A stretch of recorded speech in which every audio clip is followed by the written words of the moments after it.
One thing I think we can agree on this Memorial Day when we look at our fallen veterans, especially from World War II, is that Donald Trump will never admit how well Vladimir Putin, Russia, World War II, U.S. history, has played Donald Trump.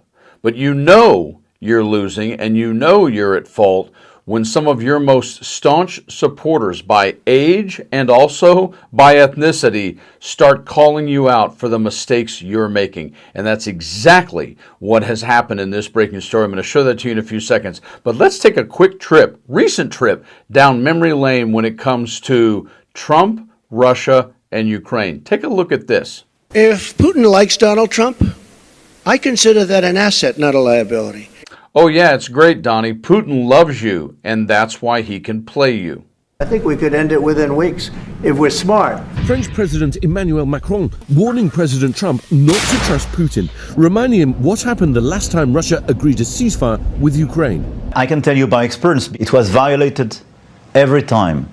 You're so smart, Donald, but you refuse to pay attention to actual history of one's behavior.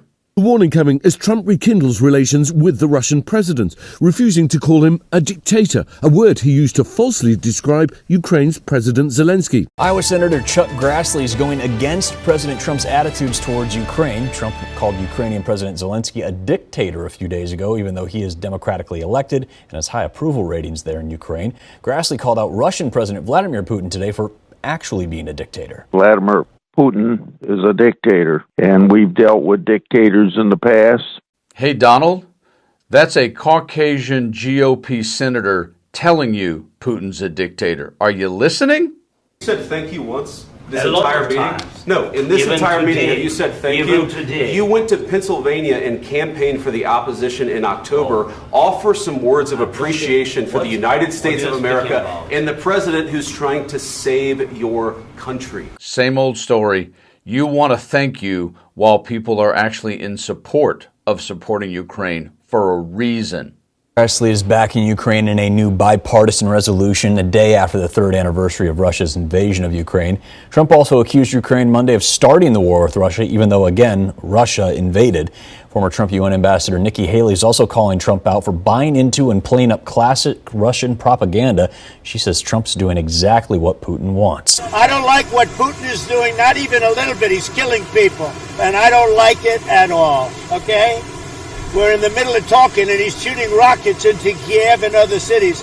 I don't like it at all. I'm not happy with what Putin's doing. He's killing a lot of people, and I don't know what the hell happened to Putin. I've known him a long time, always gotten along with him. Mr. President, what do you want to do about that? I'm surprised. I'm very surprised. We'll see what we're going to do. Ain't it interesting, Donald? You refuse to answer the question of what are you going to do about it? Well, in this breaking story, Senator Grassley of Iowa has a few choice words for one Donald J. Trump. Here it is. Breaking news, I've had enough.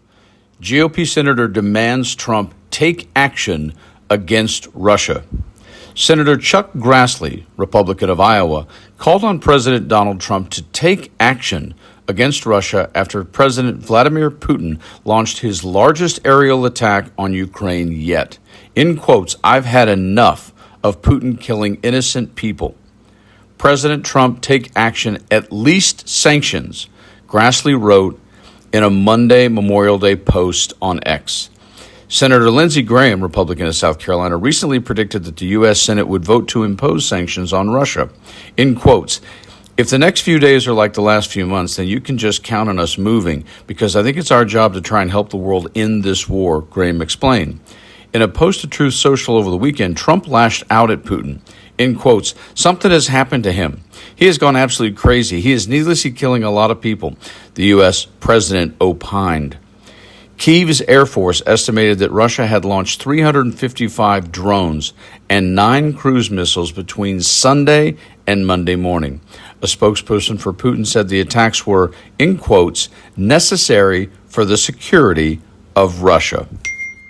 Of all the things that have not brought Donald Trump down, actually at any point in his life, when you just look at the man's last 55 years, He has floated along, sleeping in satin sheets, never really paying for any of the missteps, any of the failures, or any of the bravado and bluster that he has. He hasn't.